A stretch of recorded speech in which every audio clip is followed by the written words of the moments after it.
conscious living is where we create the connection. And in our daily activity, we're actually living out those deeper values. There is no disconnect. And then it feels, we're being a loving person. We're being a truthful person. All of these things that are actually who we are anyway. Every single one of us was that little soul that said, well, I want to come down here, especially now during the big shift where it's all on the line, existential crisis, and we said, well, I want to go down. I want to be part of that. I want to see if I can, maybe be a healer, an alchemist, just do a little part, to help create this shift, this pivot in this new direction. And there's our invitation here, all of us. Welcome, beautiful beings, to season 2 of the Cosmic Love Antenna podcast with your host, Harrison Ma. This podcast sets the loving intention of creating the mystical space needed to pull back the layers restricting health, alignment, and love. Now let's walk you home to your cosmic spiritual heart space. Good morning, evening, afternoon, magical beings. Welcome back to the Cosmic Love Antenna. Welcome back to another conscious, loving, deep dive into a topic that I know is going to expand your awareness today. As always, before we get into it, a reminder for all of the returning and new souls in the chat today. If this brings you guidance, if this brings you love, if this hits your heart in some magical way, please share this out far and wide with a friend that you think it can support. If you get some specific gems and some insights that I know you will, share it over on Apple and Spotify in any feedback that you have for the show. If you're joining live today on Facebook or YouTube or any of our social channels, please leave your comments as we flow, as I know Steve and I would love to hear your beautiful voice and anything that bubbles up for you. Speaking of Steve, I have the lovely pleasure to welcome Steve Farrell on the show today. Steve is the co-founder and worldwide director of Humanity's Team. Humanity's Team is a global nonprofit changing humanity through conscious community and transformational education. And today, Steve is going to help me dive into this topic of learning to live more consciously. What does this mean? How does this help us connect to others? How does this connect to our awakening process and everything in between? Steve, it's my pleasure to welcome you to the Cosmic Love Antenna. Harrison, thank you so much for having me. Really been looking forward to this program, being here with your viewers. It's a juicy topic. We're going to have fun. Important topic too. It really is, right? It's important because, and this is maybe where we can start, Steve. It's important because I feel many of us are stepping into this conscious awakening process more so now than ever. Have you started to notice that in your beautiful work that you do? I have, absolutely. They're in Northern California, where I used to live in Silicon Valley. And when I lived in Silicon Valley, one of the big wave places there, beaches, was called the Mavericks. And the big waves came in there. They actually have a surf competition every year there. And we have a Maverick size wave coming in here right now. Boom. It's still coming in. It's still gaining force and speed and power, this wave. And it goes by many names. We call it conscious living because it's the one that it's the name that's maybe most accessible. But yes, post-COVID, people are looking for more meaning, more purpose. They want to be living into their values, and that's what this is about. Yeah, I love it, Steve, and I feel your passion as soon as you start talking about this. It swells up in you, and I can't wait to dive into the nitty-gritty of this today. So let's start, and I want to welcome all the people joining in the Facebook community. Jackie, Darlene, I see you there. Good morning, everyone that's popping in. Steve, where I want to start is I want to share a quote that was actually a part of your one sheet that you sent me that I think is powerful, and I want to get your interpretations of it. It's a quote from someone that people might know as Albert Einstein. And Einstein states, "A human being experiences himself as something separated from the rest, a kind of optical delusion of his consciousness. So what I want to ask you, Steve, is one, what does this quote reflect to you? And two, in your words, what does it mean to be more conscious?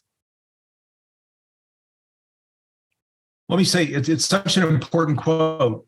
And there are other quotes by Albert Einstein, and it's astounding, really. I mean, it's astounding to me that this man, this brilliant man, said this 75 years ago, that that we currently have this consciousness, this optical delusion, where we look out in the world, we say, oh, that's Harrison, and this is me. We're clearly separate, and then the earth, well, we're separate from that too, and all of this.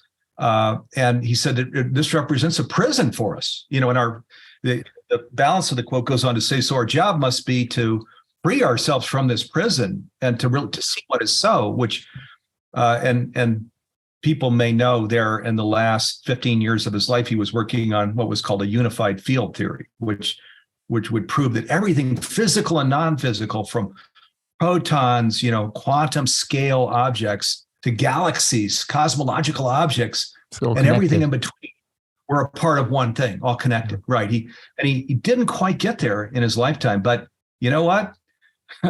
Scientists are there now. Nobel Prize for Physics, October of last year, Nassim Haramein, Resonance Science Foundation, on and on and on. There's a lot of science. So science is saying what Albert Einstein said, that quote of yours, was absolutely precisely true. And so our job is to free ourselves from this prison and to live in this place of, we call it in humanities team, oneness or unity consciousness.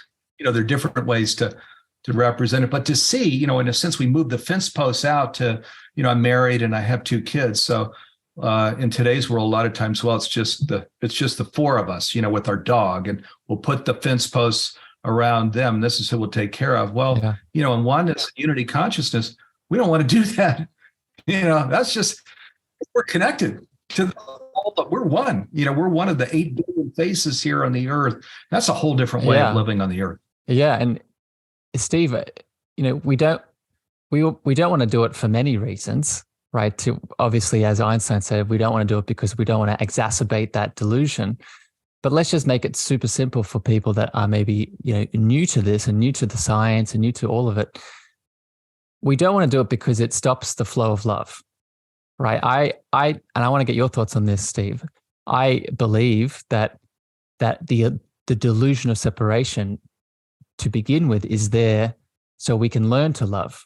But if the problem is not the separation existing, the problem is the separation continuing, right? We see the separation. So I, Harrison, can see Steve as a object that I can flow love between and come back into unity with. So I guess, what are your thoughts on love being exchanged through the separation? Yeah, I love that you're bringing in this aspect of love, because ultimately that's actually what this is about. So we're talking about we're separate, we're one, and science is saying we're one. But why? Why is that important? Because, well, the why is love. Put very simply, that it's really all about love in our with our partner, of course, and our kids, but it's now we're taking those fence posts out, and it's loving everybody who's actually a part of yourself. It's not like you're loving another. They are a part of yourself, all of humankind, the earth, animal life, plant life, and just feeling that free flow of love. And where we come into that, and where we're living that flow of real loving presence, that's where we get to the deliciousness of life. The story that I've got in my book, A New Universal Life, I tell it's a 55-year true story of, me at 12 years old and growing to who I am today.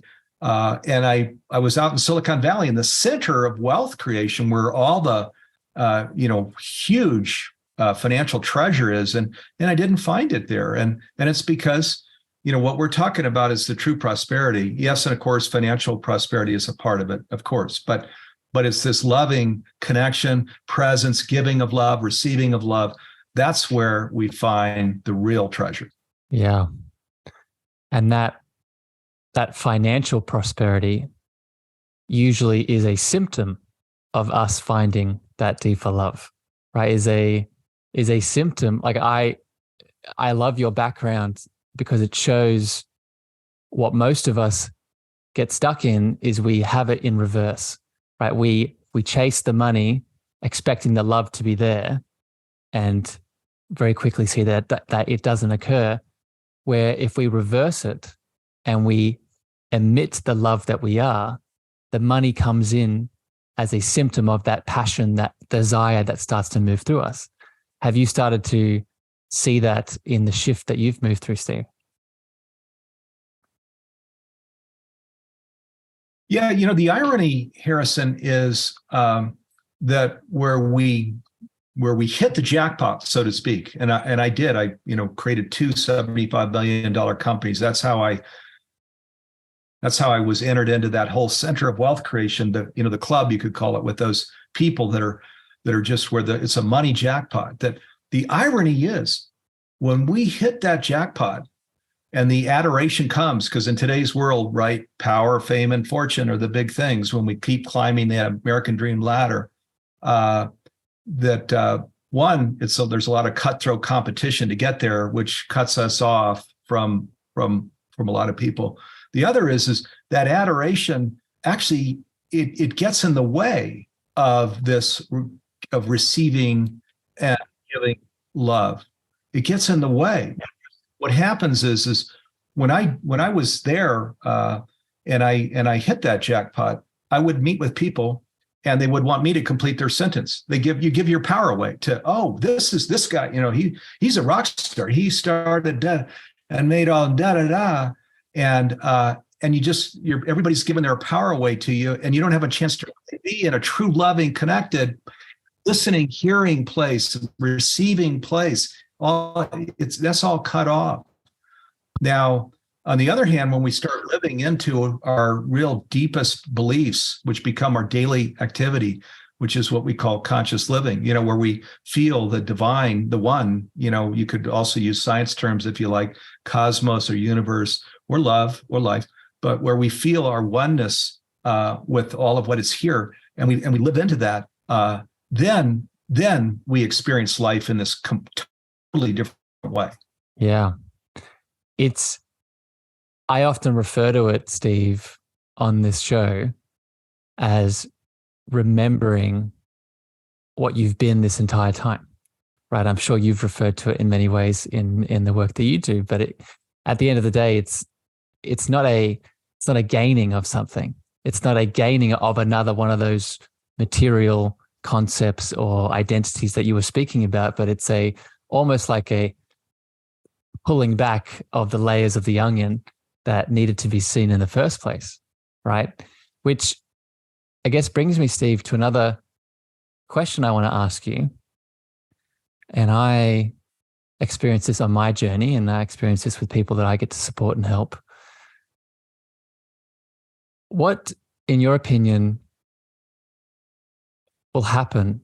And I don't expect you to know, I don't expect you to predict the future here, but just from the work that you do and the experience that you have, if we don't start shifting into more conscious living as a collective, what do you feel is our direction as a global tribe if this doesn't switch on for people?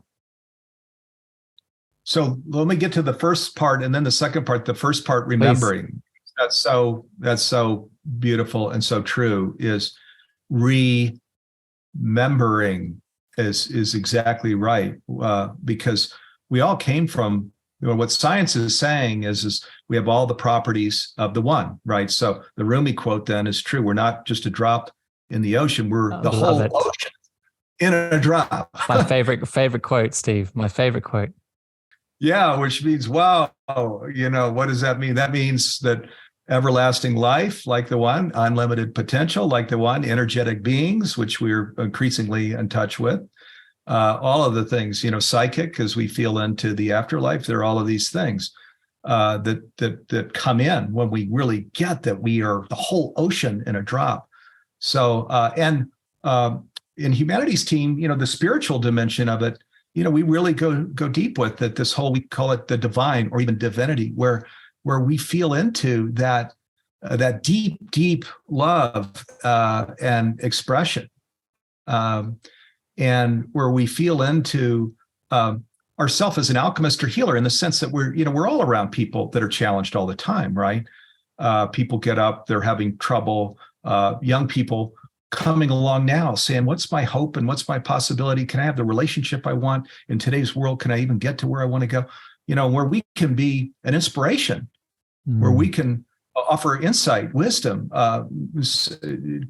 tell people who they are, help them remember who they are. I love Lion King, by the way, right? Because it's got this whole remember theme. Remember, there's this so beautiful song in there, and it's true, where we remember we're actually a part of the stars. Because if we can just do that and really remember into the divine presence, the divinity of which we are, that our life is everlasting.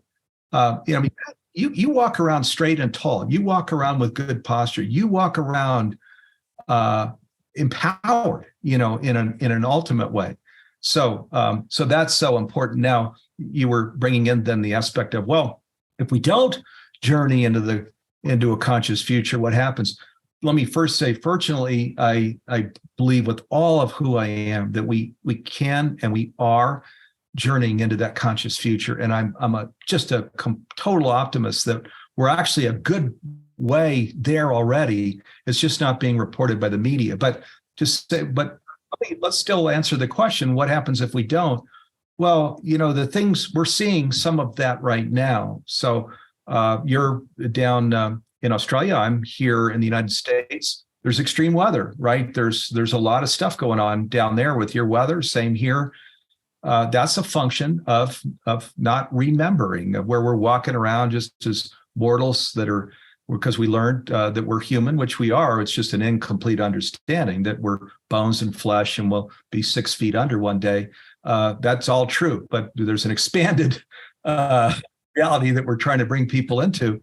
And if we don't come into these new understandings, it's simple as microcosm, macrocosm. As long as we have not remembered, well, the collective doesn't remember, then the weather, the wars like the Ukraine, these things continue. And fortunately, the opposite is true too. We start remembering and we start doing it together. Malcolm Gladwell, tipping point. Whoa, the collective starts tipping into this whole new way of living consciously, heart to heart, right? Where we create this whole new reality here on the earth. Yeah. I love, Steve. So first of all, thank you for going deeper into the remembering, because it's so sacred and divine. Your bringing in of the earth and how, like the actual earth and how it's being impacted by our decision to consciously awake or not. I want to share something with you and see how it feels. And I'm sure you've acknowledged this or considered this to a degree. But again, something that I like to teach is the understanding that the earth is a soul like us, right? And just like I have a soul contract with Steve to have this beautiful conversation that we're having today, I also have a soul contract with the earth to be alive at this point in time to move through what I need to move through. And in that soul contract, I can make the choice to lean into my free will, which may be destructive, which may lead to more trauma and pain. Or in that soul contract, I can open to my divine will that's going to support the reconnection to the earth heart itself. Have you ever considered that link, Steve, in your experience? Every day. Yeah, every day. So when we talk about this oneness or unity consciousness, the earth is a huge element in this, with its own soul. Yes, we're on a living planet. This, oneness, incidentally, as the scientists even talk about it, they say the whole of the universe is alive. There's nothing that's dead. It's all alive. The earth is alive. My goodness, this whole, where we have not yet remembered we walk around and treat the earth like a refrigerator, where we're just pulling resources out of it, consuming them, and throwing things away like trash. This is a precious, precious planet. Highly evolved beings in the universe, and there are many. There's a lot of wisdom around about how that works. They never, and this just makes sense even to a kindergartner. You would never be trashing or not well stewarding your environment, right? I mean, it just doesn't make any sense at all, right? So we're still maturing as a species here on the earth, and as we mature as a species, then we can realize what I'm calling this universal dream, where we join with others. And of course, there are beings all over the universe. UFOs are increasingly being recognized. Of course, they're here, and even among us, they're highly evolved beings that embodied here. A lot of the kids are, right? So, of course, this is true. So we're just taking these steps into maturing as a species and recognizing our brotherhood, our partnership with all of the universe, and where we start just being more mature with each other, more caring, more compassionate, more loving, truthful, living into it instead of today. A lot of in the work environment, as we know, there are a lot of people that want to leave their jobs. That's because there's a disconnect right now between your deepest values and your daily activity and how it's lived out. And that disconnect is causing lots of stress and anxiety and even depression. So conscious living is where we create the connection.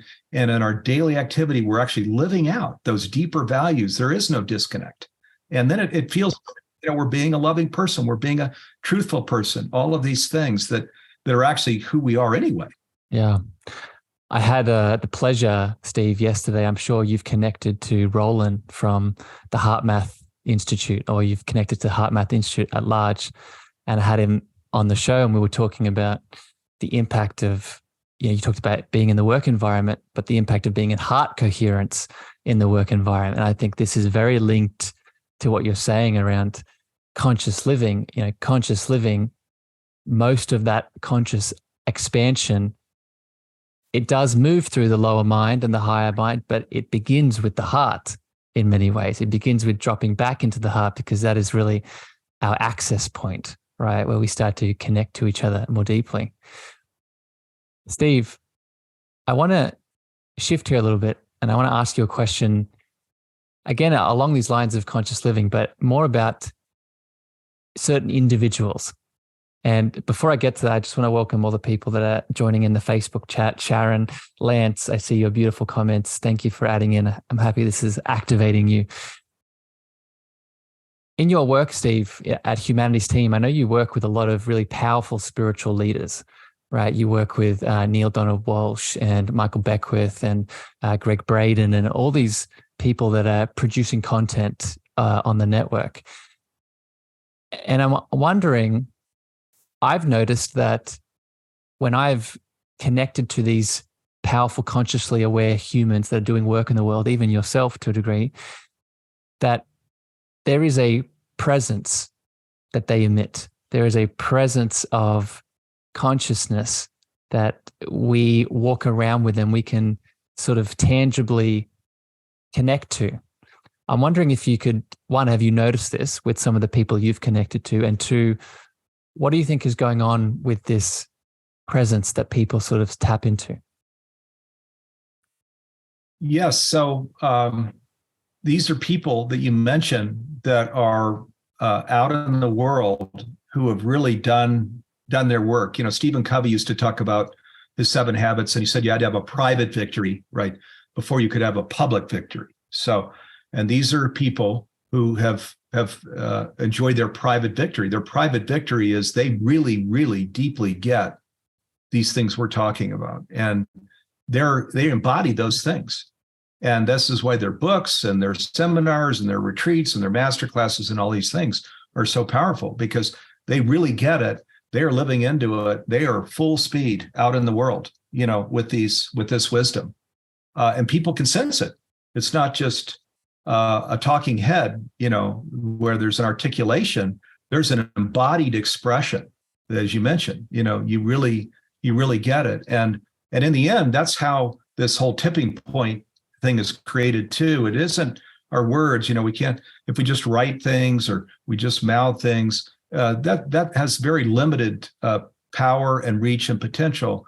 Whereas when people sense that, oh my gosh, there's a real power here, that's the divinity, that's the divine presence, where one really understands that, and they're taking that energy with them where they go. And of course, when we talk about, in humanities team, we talk about making conscious living pervasive worldwide by 2030. That's in 17 years. So, and what we are talking about is where we are all doing that together in 17 years, and change the whole way we live on the planet and the earth, where you were talking earlier about, boy, the earth has a soul, stewarding the earth, really living in right relationship with the earth.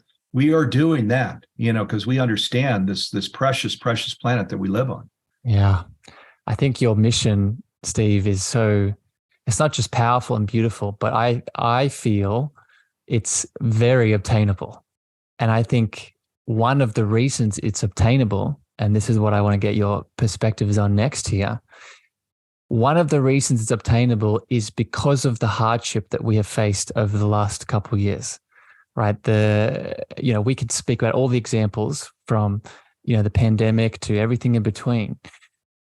But one of the things I've been really grateful for, and I've seen just in my community, and I'm sure you have in yours, has been the polarity of pain and suffering and negativity and all the things.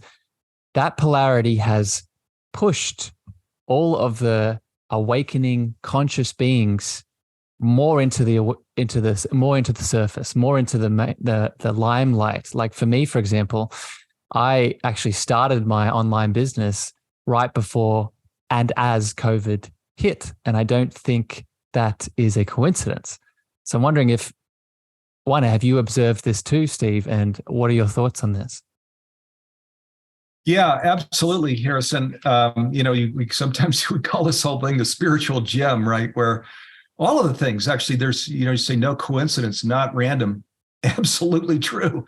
There's no coincidence, no random. This is the beautiful thing, is the universe or God, whatever term we want to use, has our back. That wind is blowing in our direction. Even COVID, there were all of these, as you're mentioning here now, silver linings, in COVID, where we were, in a sense, it was like the universe saying, go to your room for a while. Right? And as you went to your room, and then you sit with your deepest values, with your vision of the future, with your interests in terms of what life might be. And then we come out of that really as different people,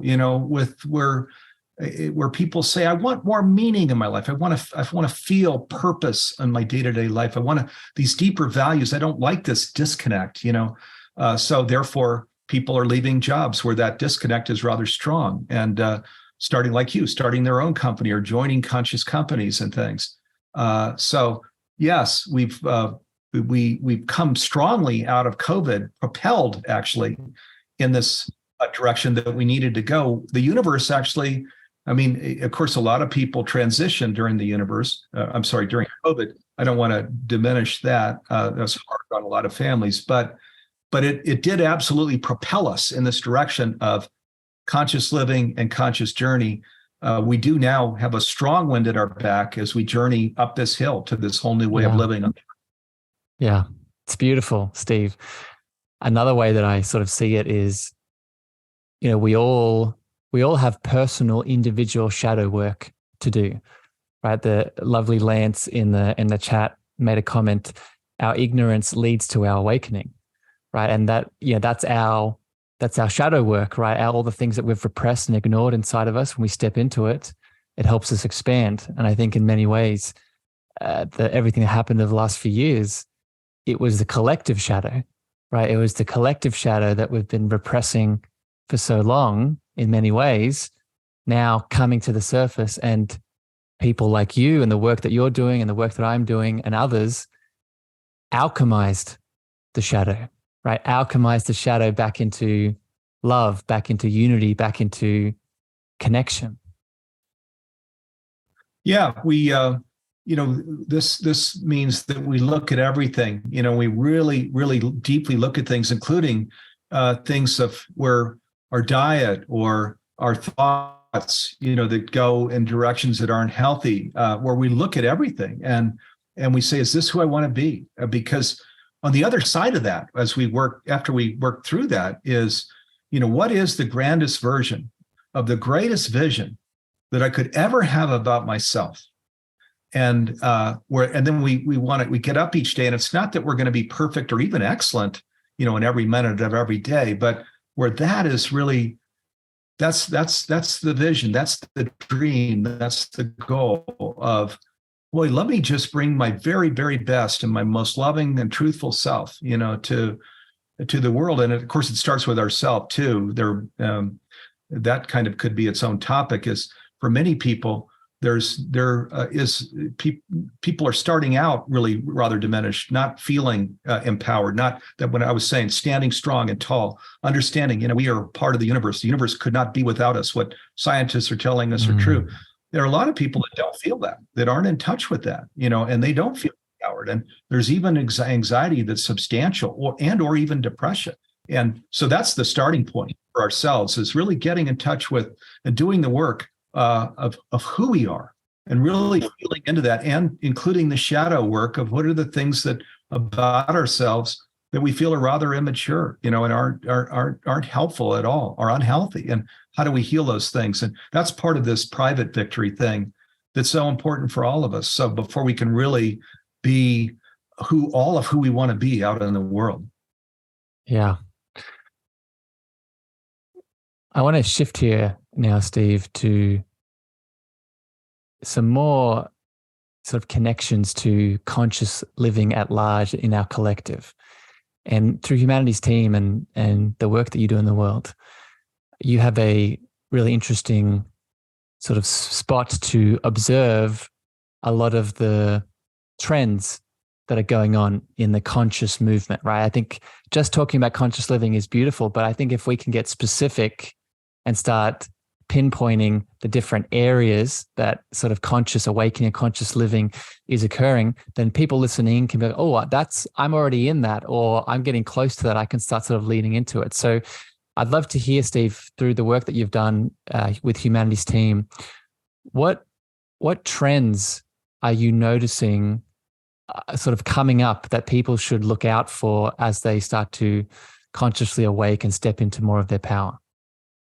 There are a couple that are huge right now. And as you mentioned, we have a streaming platform, a conscious streaming platform. We're a nonprofit. So, of course, that means you're going to always get your price down. My background was for-profits, get the top line growth, get the bottom line growth, Silicon Valley. I know that world. I left it 20 years ago. Now it's and the team says, when can we get the price down again? Because the whole objective is you want to get that community, that streaming platform in every home on the planet translated, because as you mentioned, the Greg Bradens and Nassim Harrimans and Bruce Liptons and HeartMath and Neil Donald Walsh and Michael Beck, all of them, hundreds of them are on the platform. And you go through just a couple of their masterclasses, and I promise you just are going to look at the world in a whole different way and understand yourself and the invitation of life in a whole different way, which is the whole reason as a nonprofit we're putting so much focus on our streaming platform, is because it nurtures and supports individuals and communities and even conscious business. So we don't concentrate just on top line and bottom line. But what are a couple of big trends right now? Two of them. One is science, the science of this whole of life. So, and we've got a number of big science programs with Greg Braden's actually in all of them, right? Got a new one coming out that he's not in, but science is self-empowerment, technology, consciousness, and evolution.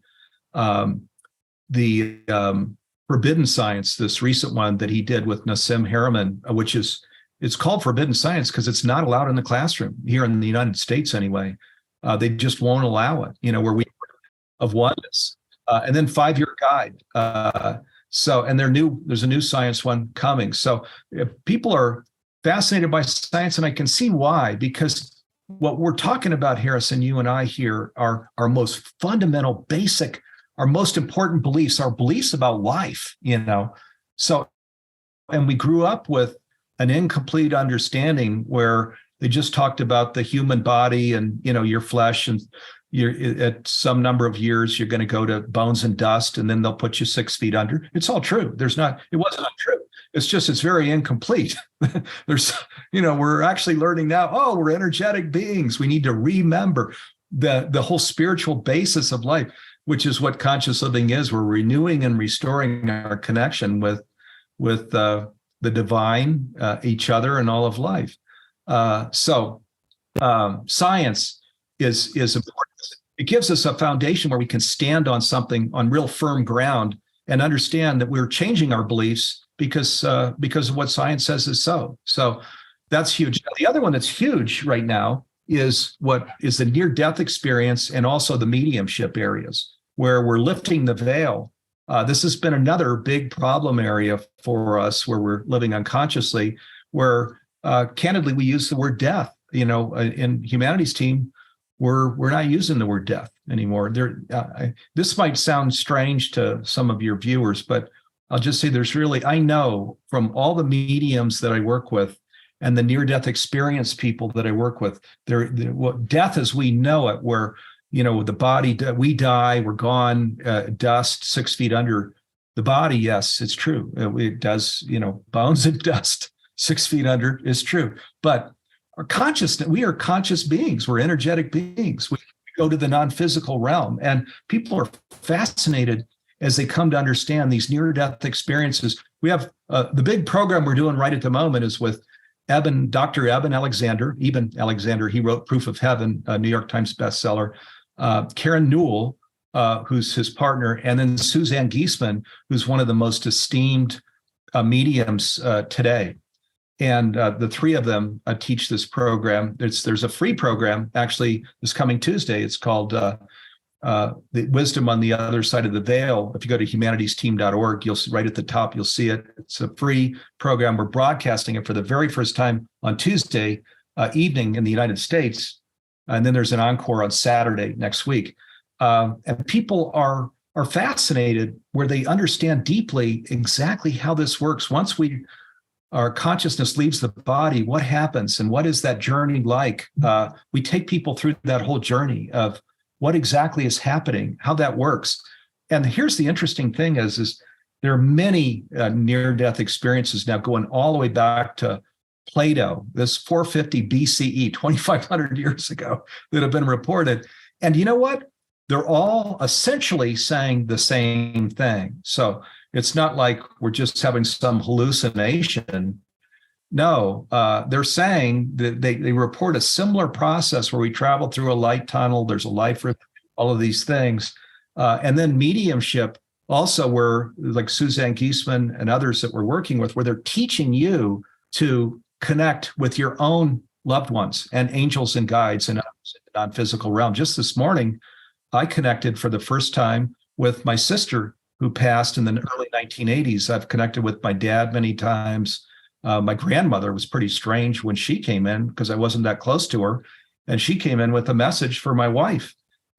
So the mediums will train you in processes where you can actually sit and meditate, and you can connect with the afterlife. Everybody can be taught. Yeah, I think this is so.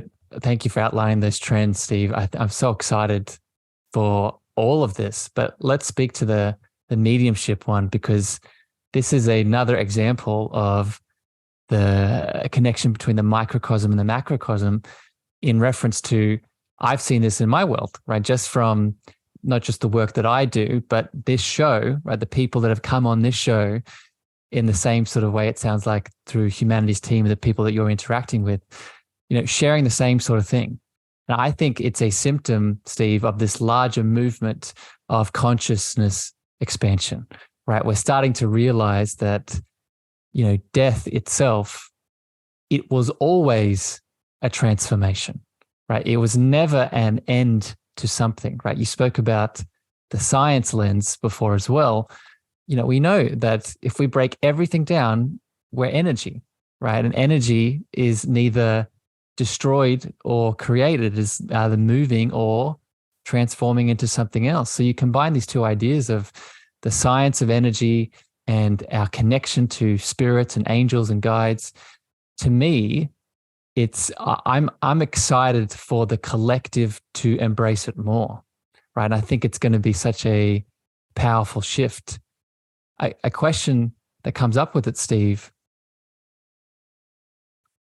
for people that, because I have a lot of light workers and healers and souls on different parts of their awakening process that tune into the show, that, they hear us and they understand these topics and they might be a part of these trends, but they maybe still live in communities where it isn't accepted to speak about, or it isn't seen as the social norm to even, incorporate into one's daily life. How do we start to support those souls? How do we support those souls that are physically isolated from communities that don't see them yet? Yeah, an important question. So let me first and address one of the things you said, and then come to that. You said energy can't be destroyed. So that actually is an equation, Einstein. E equals mc squared. Now we don't need to go into the science of that or that math right now, but that means energy cannot be destroyed. It can't. This is a proven thing in physics, and we're energetic beings. Well, there you go. We. The energetic beings can't be destroyed. We've demonstrated that with math and science. So it can help people with this notion of that we go to the afterlife, the non-physical realm. And because we start living life in a whole new way, where we're not any longer afraid of death. I mean, truly, I have no fear of death. I'm married and happily married, and I have 2 kids. And of course, I would miss them. So I'm not saying I want to go transition tomorrow. But I'm not afraid at all of transitioning. Now, to the larger question that you wanted me to get to here, and let's see, supporting spiritual beings that in communities that are physically isolated from people that see them. Right. So this is one of the things. This is what part of the reason I'm doing this program with you now, Harrison, it's why I wrote my book, A New Universal Dream, is to support people on the conscious journey, because there are arduous moments on that path. There's a lot of learning on this path. One of the things that's very challenging when I talk about arduous moments, which I talk about in my book, is when I was in Silicon Valley, and I mentioned, I was, to people that knew me, I was a rock star. This guy started a $75 million company. Then he started another one. And then he's in this community with all these people. And then what do you think happened when I went to my family and my coworkers and friends and said, I'm selling it all. I'm leaving it completely. I'm now, my journey is a spiritual journey, on this conscious path. There were people love me, like, what are you doing? You're holding the lottery ticket and you're telling me you're going to burn it. What are you doing? So, but this is the thing, Harrison. I know you would come in strongly here yourself, because you've got this big program that you were inspired to create, is if we will tune out that worldly noise, and follow that still small voice within that's saying, do it, this is your station in life, go there. And don't worry about what family and friends and so on share. We will be led. The universe has our back. We will be led to this beautiful higher ground, just like you were with your program here, just like I was with Neil Donald Walsh, who co-founded Humanities Team with me 20 years ago, to this huge, we're the largest nonprofit in transformational education in the world. That's all from following my voice. And I think, Harrison, where you and I just talk about, we listened to the voice. It was hard. There were a lot of hard moments, but we stayed true to it. We stayed in our courage and we did it. And I will tell you, the universe does not play favorites. When we said the whole ocean in a drop is who you are, that's every single one of you watching, every single one of you. And the universe will support every single one of you as you listen to that still small voice and go to your own station in life. Even when it means, leaving jobs, leaving relationships, there can be very challenging things we're called to, but we're always supported in a huge, huge way. And we go to this higher ground when we listen to that voice. Yeah. So beautiful, Steve. Thank you for sharing that. And I'm going to take your Rumi quote and I'm going to double down and throw one right back at you that connects to this following of the voice, right? It's what I think it's on par with the ocean quote. They're probably the same in terms of my favorites. It's the way appears once we start to walk it, right? And it shows us that, when we do listen to that hit that you beautifully just outlined, that soul guidance, we don't need to know the 10th step, the 5th step, even the 2nd step. We just need to take the one with that faith of that power moving through us, right? So with this piece here, Steve, and this is what I want to get your thoughts on next. That soul that, is breaking free and following their conscious path, I've noticed that if that person desires to have relationships on that path, business, romantic, friendship, whatever it is, that relationships start to come to them.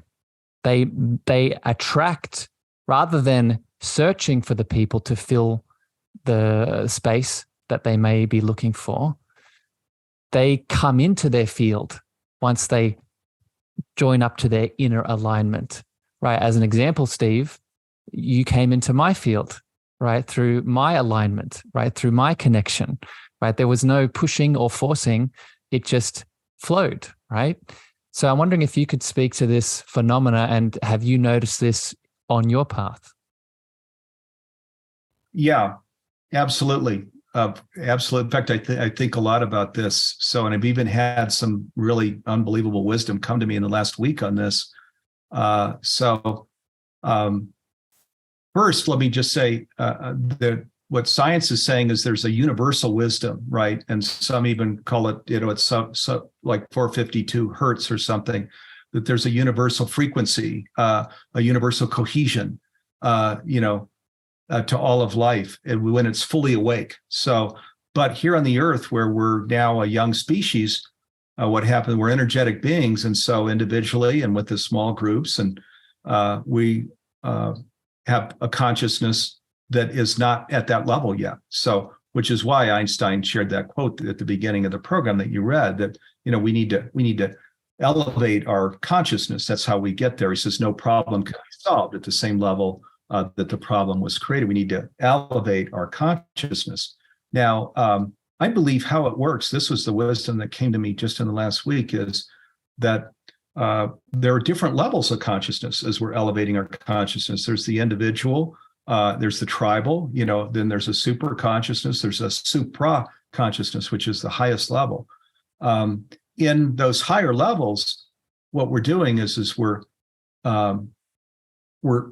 focusing on that pure higher goal. You mentioned the earth, where we and each other, where you're really feeling the connection and the love for the earth, for each other, and where we're wanting this earth to find its way to this conscious higher ground, this tipping point, where we tie in at that level. At the highest level, it's called supra consciousness. And I believe the way it works is there are these words: omnipresence, omniscience, and omnipotence, right? And omnipresence is connection. Omniscience is wisdom, and omnipotence is power. And I believe each of those levels has its own omnipotence, omniscience, and omnipresence. So, in other words, and I'll bring it back to you and me in a second here, Harrison, where we just are aiming, focusing, dreaming into that beautiful healed planet alchemy of everything around us, and we really stay focused on that. That's our dream, and every day we're getting up to serve that. Then the connection, wisdom, and power at that level will come in, and then astounding things happen. We've all experienced in our own life miracles. Astounding kinds of miracles will happen in terms of who we're connected with, resources that are dropped in, etc. I think, Harrison, that's how, with the work you're doing and I was doing, we just, boom, it dropped in of time. You all should connect. There's a shared purpose here. There's some synergy. There's, there's something nurturing here, where we get together and share. That's beautiful. I love that hypothesis and that structure, Steve, and I think it resonates deeply with me. I think all the people in the chat and Facebook, they're connecting to it as well. I'm just grateful, right? And I'm happy that you shared that, because it shows, everyone that's tuning in that has a lot of fear, right? Because if you have fear, you're normal, right? You're like us, you're normal. But fear is, I think, the greatest illusion that we have, right? Fear is the thing that keeps us safe, that keeps us in our comfort zone, that keeps us in the familiar. But in my experience, and I think you can hear from Steve's beautiful experience, it is often in that comfort zone we're not tapping into our greatest potential. And if we can know, like you're saying, that these levels of awakening are waiting for us, then I know for me, it's a soothing element for that fear that can sometimes take me away. Yeah, absolutely. And, of course, fear, false evidence appearing real. Yeah. Shared with people, even I remember 10 years ago, I was having dinner with a friend who was wanting me to do something, and it wasn't something I could do. And I said, there's really nothing that could hurt me or damage me in any way, because this whole, we don't die, right? So once we really cross that threshold of you can't even kill me, because I can't die. And while we're following that still small voice thing, let's go back to what you said. We only need to know that first step. The next steps will come to us. Boom, then this one, then this one. It is true. Once we get onto the flow of that, where we understand where the fear is dropping away, and then it's almost completely removed, where we know, boy, then the next step will come, and the next step will come, and we are clear all the while. There's not even death. There's really nobody that could damage us or hurt us in any way. And once we get in that flow, and we're living in that supra-conscious realm where we're really just here, for the higher good, just to help people, because we understand they're a part of me, it just as I'm a part of them. Yeah. Then this whole fear thing, just like death, it falls away. It is false evidence appearing real. We've left it behind, like with the word death. Yeah. That it's one of my favorite. We're so in sync, Steve. That's one of my favorite definitions for fear, the false evidence appearing real. I like to explain that to everyone because it highlights it beautifully. And I just supporting what you're saying, Lance in the Facebook chat added a comment. You are well supported and beloved of the God presence that is within you. Right. And it's saying what you're saying here around that guidance and that net that exists in all of us.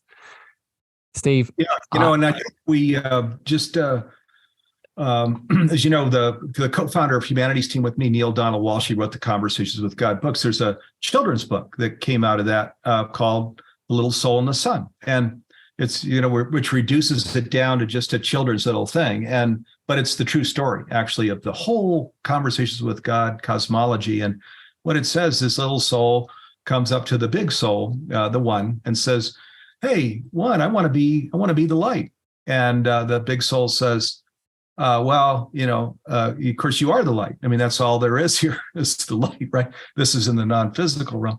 The little soul says, "Yeah, but I want to feel like the light, not just know I'm the light, but all the light. I'm like a candle in the sun." And the big soul says, "Well, the only way that you can really know yourself as a light is you're going to have to be born into the world where there's darkness, because the light has to be in darkness for the light to feel as the light." The little soul says, "Then I want to be born." And so the little soul is born into the world where there's fear, there's a sense of death, there's candles that are blown out all over the place, there's darkness, and the little soul stays in his or her presence and walks around as the light, as alchemy, as healing, trying to help people as best she or he can, and then returns to the big soul at the end and saying, "I did it." So, I mean, that little story, Beautiful. It's really, I think, the story. I really honestly believe every single one of us was that little soul that said, "Well, I want to come down here, especially now during the big shift where it's all on the line, existential crisis, And we said, "Well, I want to go down. I want to be part of that. I want to see if I can, maybe be a healer, an alchemist, just do a little part, to help create this shift, this pivot in this new direction. And there's our invitation here, all of us. Yeah. I love it. So a couple things here, Steve. One, I'm so excited. I have Neil's coming on the show in a couple of weeks as well. So I'm excited to talk to him, and I'm going to bring up that. I didn't know he made that children's book version. So I'm excited to talk about that book. But two, what you're saying here with this story of the soul, it highlights many things. A lot we've talked about here today around polarity and the need for the darkness. But it also shows us that, and I fall victim to this. Sometimes we can get so esoteric and we can zoom so far out that we ask the question, what's the point, right? Why even, like, if I'm unconditional love and if God is everything, what's the point of just being here in this 3D realm and, being in the messiness of being human? And, that story that you just highlighted, it gives us that meaning. It gives us, we're here to experience it all, and we're here to show up in our light and be in that earth school, right? Do the things with the meaning that we're here. Do you resonate with that, Steve? I absolutely do. Yeah. And boy, this is the big one that we've got to have right in front of us every day, because, they say there's inspiration and expiration, right? And inspiration is the breathing in, expiration, breathing out.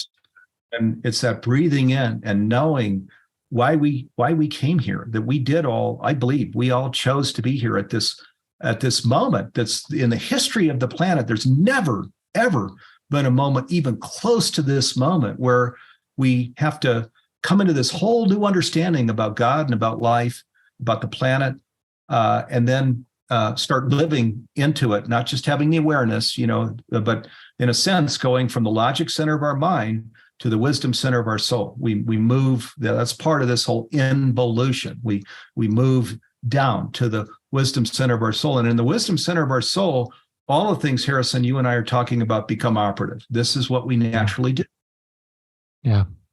I love it. That journey, for people that are tuning in, if you've read my book, one of my chapters is the longest road we'll ever take. And it's what you just said, right? That journey from the head into that powerful heart space. Steve, it's been a pleasure to chat with you today, and I want to be mindful of your time and respectful of your energy. I have one more question before we wrap up, but before I get to that, I want to give you a bit of space here now. I know you have a beautiful book that we've referenced a couple times throughout this chat and the themes that's coming out. We've referenced Humanity's Team. So if you want to speak to these beautiful resources and where people can get them and find out more, I'd love to hear it. Great. Okay. Thank you. Well, so the book, it's this 50 plus year true story. It just came out 3 weeks ago. It's called A New Universal Dream. So you can Amazon and booksellers have it. And it's this true story of me from age 12 to living in a home with a divorced mom, 6 brothers and sisters, a little teeny home. And then 11 years later, finding myself there in Silicon Valley, right time, right place, launching these 2 $75 million companies, being in that center of wealth creation before I decided to journey in this whole new direction toward conscious living. And then what I do throughout the book is I stop and share, wow, this is what I learned. And these are some tools that and techniques and processes and wisdom that I developed to move to that next chapter and that next chapter all the way to where I am now with my partners and colleagues in Humanity's Team all over the world. So it's laced with those tools, techniques, processes, and wisdom for living consciously, and that help people get through some of these tough spots. Like I mentioned only one of them here, earlier in the program. Incidentally, Humanity's Team is very strong in Australia, New Zealand. So hopefully you've got some listeners. We have a lot of friends and partners, colleagues down there. A New Universal Dream. If you go to anewuniversaldream.com, you can read a little bit about the book. The first 4 chapters are opened up, and we're giving away, again, we're a nonprofit, right? So we're not trying to, this is the opposite of making more money. So we give away my Conscious Leadership Masterclass, which is a $299 US Masterclass with the $19 book. So you just enter your receipt number there on the site, and then we'll give you the whole masterclass as you order a $19 book. So it's a pretty neat deal, and hopefully, yeah, the whole purpose again was to support people on the conscious journey. There's a lot of challenge out there. It's not like it's just a panacea type journey, though it certainly develops into that, which I think you and Harrison, you and I have given good context to in this discussion. So then humanitiesteam.org. So our nonprofit is spelled with a Y, humanitiesteam.org. And if you go up to the top programs, there's lots and lots of free programs. Those science programs, every single one of them has a free program. You'll see Greg Braden, Asim Harriman, Bruce Lipton, Lynn McTaggart. They're all in these free programs. Pull those down. And then if you have the desire, the streaming platform, which is it's the $300 a year. It's actually $399 a year for the streaming platform, or $39.99 a month. That's US. And it's got hundreds of these programs on it. There's also the 1-for-1. So where we're giving it away to people that are on the conscious journey and really don't have, any budget at all. So humanitiesteam.org. Yeah, go check that out. And then humanitiestream.net is where the streaming platform, if you want to just look at the streaming platform with the Y, humanitiestream.net, you can check that out. I love it. And as always, for people tuning in on the podcast, I'll put all the links in the show notes so you can go straight to those beautiful resources that Steve outlined. And I'll just say that, one of my intentions for doing these chats with people like Steve is to not just convey these beautiful products and opportunities and programs for people to tune into, but also to see the frequency and the heart and the love behind them. And Steve, I just want to thank you for showing us that love, showing us that frequency today, and the beautiful work that you do in the world, which leads me into my last question. And I'm very interested, actually. I'm always interested in how people answer this question, but particularly you, based off what we've chatted about today. This is the cosmic love antenna. And one of the reasons I call it that is along my journey, I started off becoming as a child, very disillusioned with my higher power being a man on a cloud outside of me. So I sort of came full circle and remembered that my high power is love in all of the ways. So I'm wondering for you, Steve, in your world, how do you define that love word personally? How do I define that love word? Well, for me, it's really the thing I'm focused on every day that gets me out of bed very early in the morning. I go to bed early too, but I'm usually up like around 5 a.m.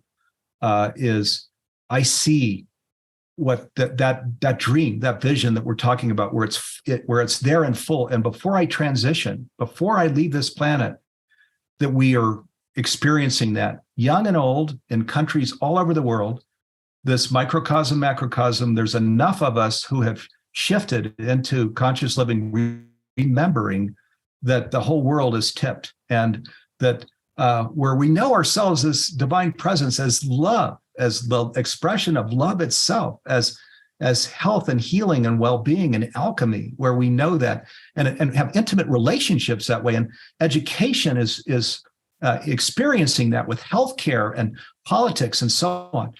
So it's basically love that's given full expression in all parts of life, where I can see that this earth has moved in that direction. And, and as we know, that's we're traveling some distance from the earth that we live on today to experience that. But wow, I mean, where we're a part of that, why would you not want to be a part of creating that? My God, is there anything more precious, more beautiful than that? Not for me, Steve. Not for me. I love it. What a beautiful answer. Thank you for your divine presence today, Steve. I love you very much, and I appreciate your beautiful light and the soul that you are, and the work that you're doing here in this world. There's a lot of love coming through the Facebook chat to you as well. So thank you for your time, Steve, and I'm sending you so much love. Love you back, Harrison. Yeah, and viewers, love you all. And let's just do this, clear our limiting beliefs, and live as the highest and grandest person that we can be, being that we can be. That's it. Thank you for tuning in, beautiful beings. If you got some value out of this chat today and it brought you guidance, brought you any insight, please share this with a lover, a friend, a family member that you feel it can impact. But as always, we send you light, we send you love. And until next time here on the show, stay beautiful. Bye, everyone. Thank you for listening to the Cosmic Love Antenna with me, your host, Harrison. If you gained value or this episode hit your heart, please remember to share this out with a friend, a family member, or a lover. You can also leave your love over on Apple reviews and Spotify star feedback, and this helps me spread my frequency to more souls in need. Finally, if you want to connect with me deeper, want to reach out, interested in coaching, please follow me on Facebook, Instagram, TikTok, and LinkedIn at Harrison Meagher, spelled Meagher. Sending you so much love.